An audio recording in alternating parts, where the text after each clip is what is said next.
All right, time to go. Weather forecast, everybody. At the very beginning of this 6 o'clock, I was mentioning how we were starting to get into some better sunshine. As it turns out, we are. It's just a very slow process. So still clouds overhead. I was just looking at the visible satellite imagery, which is only going to be relevant for the next probably 45 minutes or so because we're going into darkness. But you can see out towards the lakeshore and out over Lake Michigan, it appears as though the skies are clear. So if you step outside in Grand Rapids right now, there are clouds overhead and off to the east, but you look into that western horizon where the sun is setting, and you're noticing it because there's fewer clouds in that direction. We're going to bring some clouds back tomorrow right around daybreak. Much of this overnight is going to be clear, and the winds are going to be backing off from those brisk levels earlier on today, and that's a recipe for temperatures to drop down. We got down to 40 earlier this past Tuesday morning. I think right around 40 again to begin on Wednesday. Bring in some high and mid-level clouds tomorrow. That means kind of a dimmed or filtered appearance to sun.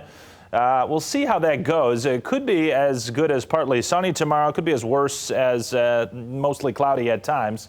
I don't see any precipitation, though, until at some point, probably after around 9 o'clock tomorrow night. A light shower or two will be possible with the passage of a cold front that does have some chillier air behind it, and that'll lead to perhaps some lake-enhanced spotty showers Thursday into Friday, although I think most of those occasions are actually going to be dry. This is our Lake Michigan forecast for the middle day of the work week. That'll be tomorrow, Wednesday, and we're going to be picking up winds yet again. There's another clipper racing across the border of Canada and the U.S., going across Lake Superior later tomorrow afternoon into the evening. That will shuttle in this southwest flow at 20 to 30 miles per hour. So waves perhaps even greater than shown there by the evening or into the evening, and may get as high as about 4 to 7 feet or so. Once again, you'll notice a little tongue of warmer air here down to the southwest. That is going to try to come in one more time on Wednesday. I think we make it well into the 60s before, behind this aforementioned clipper that comes by later tomorrow, it starts to dump in some cooler air. Now, we're not going to be breaking records in terms of chilly air around here, but it will be a definite shift from what we've had recently with all these above normal temperatures. It got to 66 this past afternoon, still sitting at 63. That's going to come down, though, in short order at the next observation in the next 10 to 15 minutes.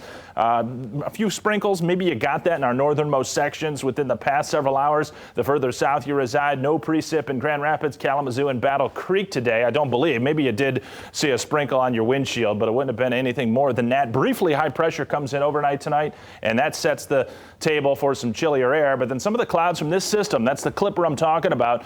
It'll be going across the northern states, and we'll drag a cold front in here later tomorrow night. That's when we got our next chance for a shower. Skies clearing out tonight. We'll drop into the lower 50s by 10, 11 o'clock. Right now, still breezy.